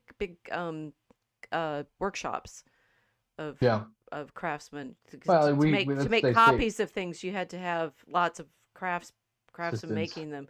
Our problem, it's like our mechanical art reproductions is another layer of the difficulty. I'm wondering, so some of what happens, of course, with the military images of Christ is World War One, Yeah, and that was that's just, it true. was so devastating that it was Christians on both sides, Hmm. all, Germans and English and French, all thinking they were. There's a lot of World War One motivational art that's all, praying for God to be on our side. And I think Alan Franson did a book on the chivalry of that period called Bloody Good, which Yeah, is a problem of, the effect of World War One on Christian self-consciousness was horrendous. It's the horror of it, which is what Tolkien and Lewis came out of. The right. sort of Yeah, what do you do having been in the trenches? you escape. And what Tolkien was always talking about is the haunting horror of the tanks and the machine guns. It's in his Fall of Gondolin story that the um Morgoth's armies come with basically caterpillar tanks. Yeah, yeah. Wow. Yeah. Hmm. So I think and that we now want to recover some more, masculine understanding of Christ's presence, but we're still on the opposite side of The Great mechanized Wars. mechanized wars. Yeah. Hmm. Yeah, I mean, for me, I think that there's just, I mean, I, I mean, I think we need images that I think, I mean, because you get into some stuff now and people play. I mean, I'm not a painter by any means, but like, there are very complex levels of symbolism, and I mean, the beautiful thing about, I mean, iconography and the earlier forms of the art tradition were that like it was a symbolic language that everyone spoke at the time because it was part of the culture, and it was also something that was simple so everyone could understand it. And like the further we get on in the art tradition, the more complex the language gets. In certain ways, the farther away I think it gets from um that symbolic tradition, and it becomes something, once again, I mean, you can walk into any church in Europe particularly, and they're absolutely beautiful. But um the art is supposed to instruct as well as entertain the senses. So can we still, are we building our churches today, or even decorating our existing ones in such a way that it's going to elevate people's to elevate their senses and also educate them and actually bring them closer to God? Or is it something that we're just, we got these statues, put them, I think we put Mary over here and Jesus over there, check those boxes, good, done, and like that's what we got. Because I mean, there was, I mean, post Trent, I mean, there were, I think, Saint started with a B. I can't remember his name's slipping my mind for a minute. Ah, there was literally rules put in place on how to decorate churches. I mean, Mm. that were Well, so what again, I'd go back to the Psalms. I mean the what again, what the Anglo-Saxon and early, Romanesque Gothic designers understand is you're saying the symbolism. It's not just symbolism, it's the recognition that Christ fulfills the scriptures. And Mhm. so you have to study the scriptures, all of the, all the symbolism there. You need to read Emile Maull's Gothic Image, where he's trying to, or the obverse of it when Henry Adams and Mont Saint Michel and Chartres can't understand anything that he's seen. The reason now we don't have that symbolism and that sculpture, it's not that it's easy, it's that it's just so saturated with all of the biblical images. Yeah. And I've obviously spent a lot of time in my scholarship trying to recover that to in a way that modern readers can appreciate it, which is very, very difficult because if you're not constantly recognizing all of the ways in which it's like here you said, Mary, we got the chat. The chat is mainly Robert Montgomery right now. Robert, I can't read out all of your comments, sorry. But Jade saying we need Our Lady of the Apocalypse. Galadriel gives me Our Lady of the Apocalypse vibes. Go for it. But to understand why she, why the woman in Apocalypse 12 with the the sun and the moon and the fighting the dragon and blah blah, why is that Mary? It works if you have her embedded in all of the other images of the prophecies and the revelation through the Psalms and the understanding that she's the ark and things like that. But that, I mean, to recover all of that understanding simply of the scriptural resonances is once I converted and I started talking about all the stuff that I'd found in my scholarship and the Catholics that I'm talking to saying we've never heard that, and I'm like, really? But you're Catholic. I Yeah. thought you guys knew all of this stuff, right? And then I've had friends in the scholarship say, no, in fact, the modern Catholics aren't taught most of that tradition, which is very sad Yeah. because there are people like Henri de Lubac in the mid-20th century who were desperately trying to figure out how to get it back, right? The ressourcement was to bring back this multi-layered understanding of the meaning of scripture. And instead, Oh, what happened was you ended up with the postmodernists stealing that idea of, polysemy and multiple layers of imagery and making it everybody think it was French, textual criticism. No, it was the actual medieval, like the layering of richness that meant that when they're preaching to the Vikings, they can make sense of all of these layers of reality. The thing is, I think people can do that now. I think if you do it with the layers of story that people, absorb through all of our other stories, like, I don't know, Stranger Things, which we've been talking about, or Harry Potter, what you guys or think of I saw you guys were reference, following it. reference. We do that. We love cross references.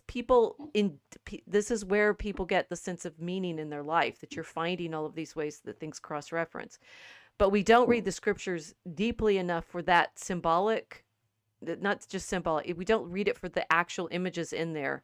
And so whenever you talk about them Well, concretely, people think you're insane. Because like, no, we that don't. it's actually what it says. Well, they Dragons. lived. Yeah, I know, right? You just believe they're dragons. They lived liturgically though too. Exactly. We have a whole separate time cycle as opposed to what they had. Like I was blessed to sing Compline for 4 years of my life, and Vespers on Sunday, and like they're doing all or most of the hours every single day. That's part Correct. of that's part of their. I'm trying to get we're like, family of with my wife and 3 kids. We're just trying to make it through a family rosary, more or less. The whole the divine office, like, but like, it's like it's kind of sad, but in a certain way, it's like where our culture's at. But like, But what you're describing is I was thinking about this at Mass, that insofar as I mean, people are lamenting now. We don't really have a common culture. We don't have what we have. The only thing that we have in common is what we've participated with each other in common. And if I have this, here's my prophecy or my hope that the more the AI fills up the internet, it will be more and more fragmented because everybody will be asking the AI to generate their own thing, right? I want a story about this. I want to see a video about that. And the less we have a shared culture in the internet, the we're going to default back into the things that we've actually experienced in real life together. So it could be actually Yeah. really good, right? Because it could mean that you will recognize the only people you can talk to are the ones that you've done things with. Yeah. Yeah, there's a really weird metric right now showing like what AI was used for, like when it first came out, Mm. and which was like creativity or like word searching, organizing thoughts. And then it's got this slow transition into humor, and now it's almost primarily used for companionship, Hmm. which is right, Sad. sad. That people Yeah, are talking to them, but it's your mirror. You're talking to your mirror. and they're Yeah. talking, talking to, it's terrifying in a certain way. But like I think you're right in the certain sense that it's only going to make what is real more valuable, because you're only going to be able to trust in a Right. certain sense what's right in front of your face or what you're holding in your hands. What do And you think? What do you think about this? I can kind of see it. It's similar. If you're writing, you use AI to write. That's the lazy way. What do you think about 3D printers? I mean, like I've used 3D printing my whole entire life. I'm not gonna lie. It depends on what you're using them for, I would say. So, I mean, to me, coming from the manufacturing world my whole life, like, okay, if you're talking about, we'll put it in the context of art.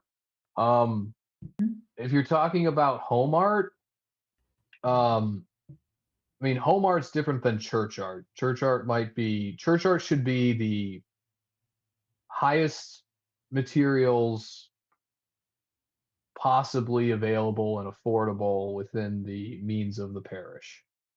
But with 3D printing, I mean, I've used it as far as, I mean, to make tools to make things.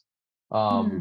For instance, here, the communion rail that I built and designed, like I sculpted the first one out of clay and then 3D scanned it and printed molds to replicate it with, because unfortunately our tiny little parish of 200 or 300 people cannot afford like solid sandstone or Right. limestone. So it's a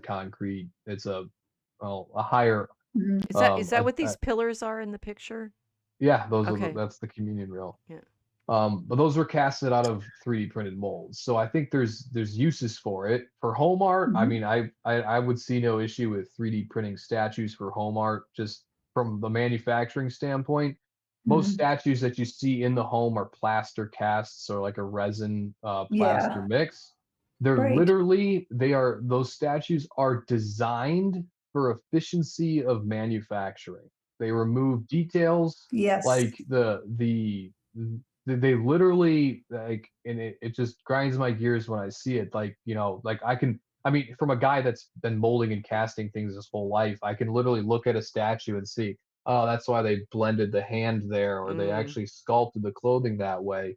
The cool thing about Mhm. 3D printing, if you're 3D printing like a home art statue, you don't have to worry about any of that. You can actually create a higher quality statue with more detail than you normally could with an older process. I always wonder, would Michelangelo, because I just saw a video the other day of, there's a monastery, I think they're Carthusians maybe.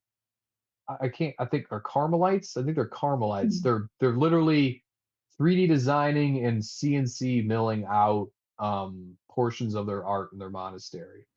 And like, I mean, I don't, is it justified if a bunch of Carmelite monks are doing it? I don't know. Would Are they Michelangelo doing use it? it? Like, Are they doing it for their own Yeah, for their church, own, or no, are they for their own church. I that's mean it. that's wrong. Yeah, the monks are doing it. Would Michelangelo Oh, use 3D no, printers? I don't know. There's a no, serious I difference in art won't do that it.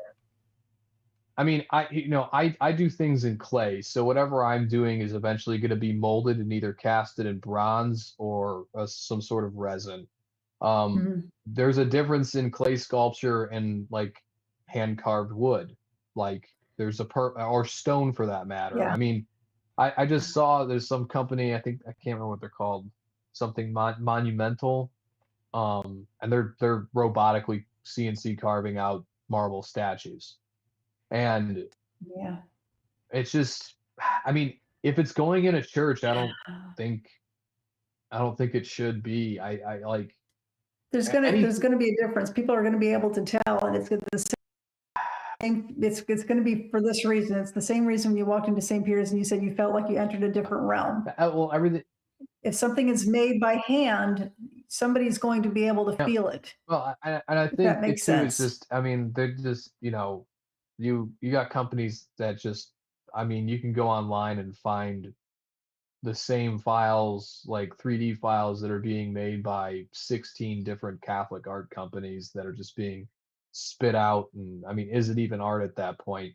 Um, Mhm. is it like is this just tying the wallpaper together in your house, or is it actually something that you're that's going to that's going to be devotional, that's going to be part of your prayer life? I see a lot of pictures Right. on social media of like people building like their icon walls and stuff. And there's a company that just started that AI generates icons. Oh, that And it's sounds like, wrong. I'm like, and like people are buying them. And then people are buying AI generated Catholic art. And it's like, I, We had this do, discussion with Sarah. Remember? Mhm. She made I Mhm. one just, for us. I mean, it's just, I don't know. I mean, home art's one thing, which I would never hang AI home. That's half the reason I started doing this is I wanted a nice sacred heart and immaculate heart for my enthronement for my home. I couldn't find one that I liked. Um, but I mean, if it's going in a church, definitely not. Like anything that goes in a church should always be of like by hand and of the highest quality. It should be made for the church. Like everything in a church technically should be custom. Like I mean, you do what you Here, can if you're on a budget, but like you should be trying to make it custom and fitting. I mean, one of the monks who it's a was mentoring, placeholder. yeah, well, there was a monk who mentored me, and he said you should decorate the church to the spiritual needs of the parish. Like it should be Mhm. localized to that level. Like, Mm. and I remember I took that message back to our parish priest, and I was like, "So, what do I do? You tell Yeah, me. I'm What do I here. need to Yeah. focus on?" But that's like, you know, people need to be elevated in that way, and I think we've reduced art to just replications. I mean, 3D printers, like, I mean, we've been mass producing. Who was it, Sir Englishman, Sir Roger Scruton? He wrote an introduction to beauty, and he Mhm. talked about the kitschification of Catholic art in it briefly. And he said that, he said we were bordering on idolatry. And he said, like, the 19th century, just we birthed this mass manufacturing of Catholic art. And he said that he called them the holy precursors to the garden gnomes. And I mean, like, Play and with I was, words. it's very just so beautifully English of him. But like and he's got a great. I mean, I can't deny it because it's like, you walk into a church and it's named after a specific saint, and there's not a single statue of that saint in the church. And Yeah. you're like, we're in America, it's more common because we're a little bit culturally dislocated. I mean, That's funny. Like I named my son Thorfinn, and they're like, "Oh, is that after a saint?" I'm like, "Yeah, Saint Thorfinn." And they're like, "What's he the patron saint of?" And I'm, "Oh, of Hamar."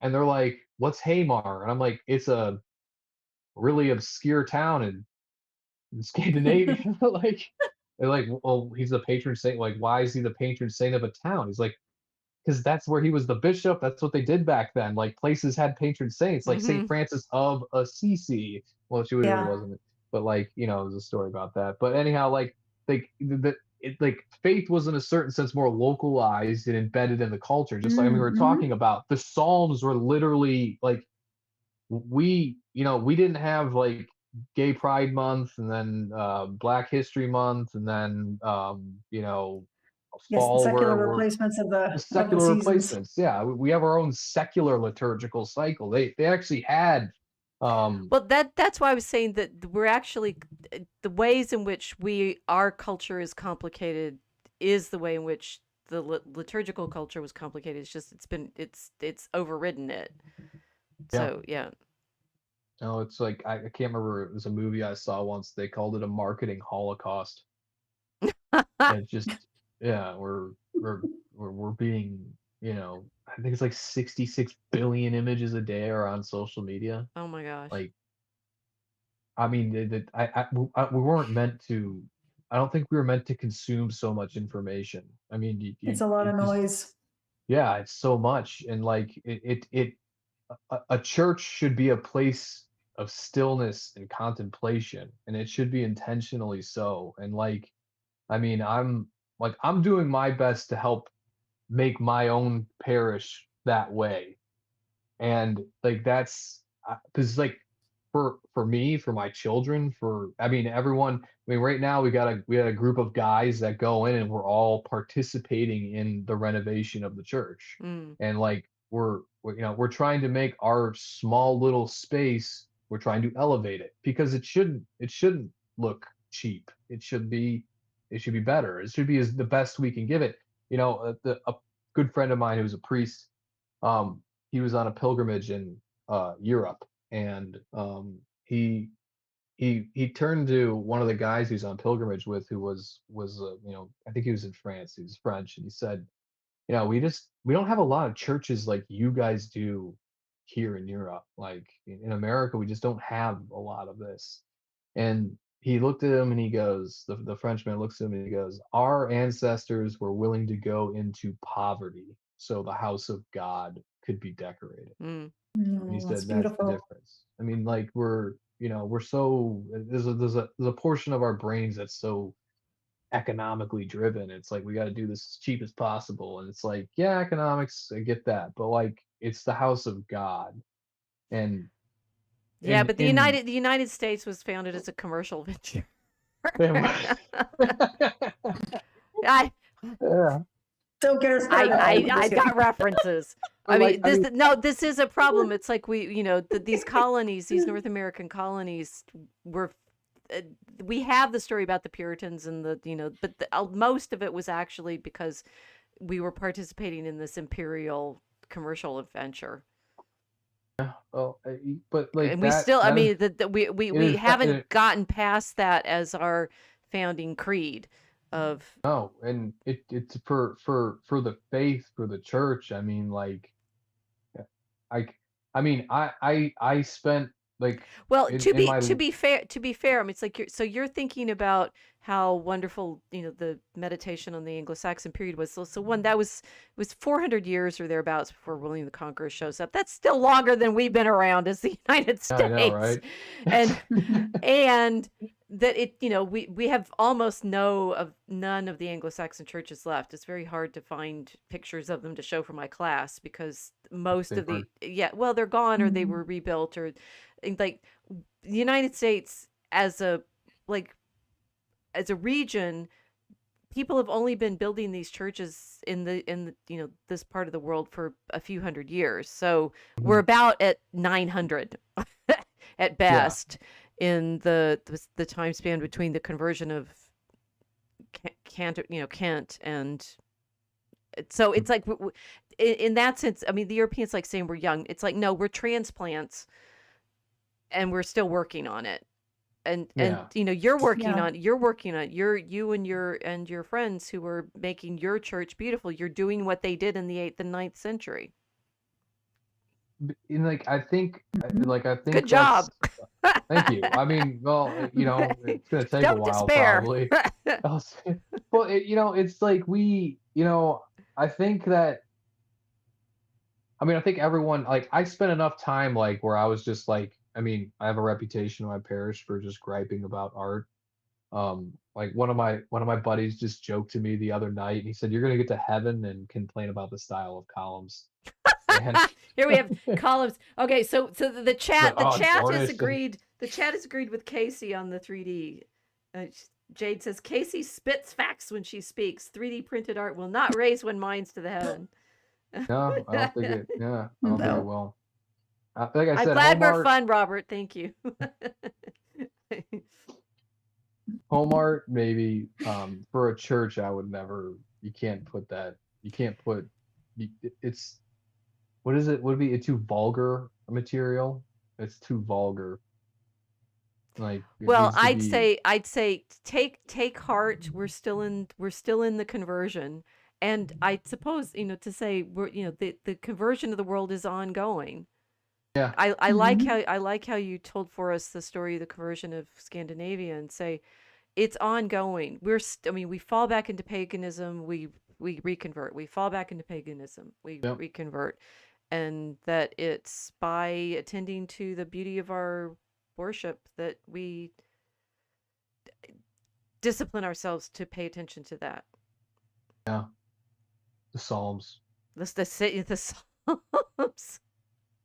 Get back to we need to live liturgically. That's they say there was the church fathers always said that which is absolutely terrifying. But an artist, I got a man, someone that's doing religious or liturgical art, their art's going to be a direct reflection of their own level of spirituality. So, if I do anything in my life, it's just I'm going to get more spiritually engaged. Because you're trying to, I don't know if this is too much of a tangent, but like, someone asked me why is it taking you so long to sculpt this crucifix? Mm, And I said, okay.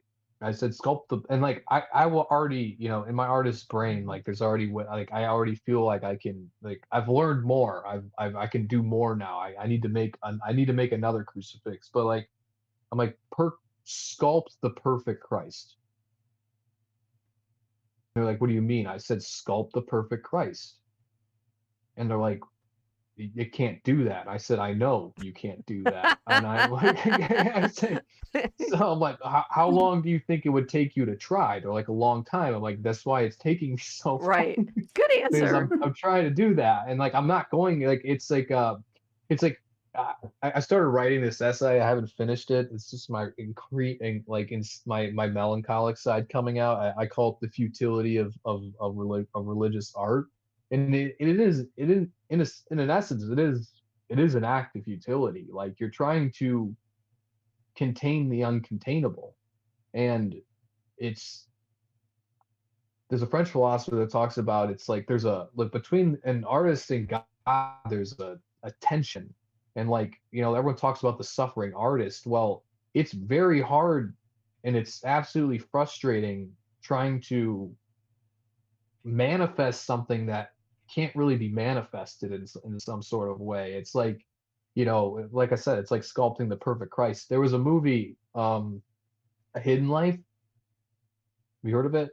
I have, but I don't remember. I'm It not was sure I've seen about it. some Austrian saint. He was like he refused to sign some. I think he's a saint now, maybe Hans.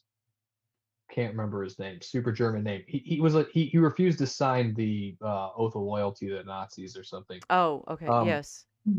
but like there's a scene where he goes into the church and there's this artist painting, and this artist is painting and he's talking to the artist, and the artist says he's like I paint the saints, and he's like and I don't he's like I paint I paint for admirers. I don't paint for believers. People just look at these and they want something nice. And he's like I've never painted a real Christ. And he's like, I haven't suffered enough. He's like, you have to suffer in order to make a real Christ.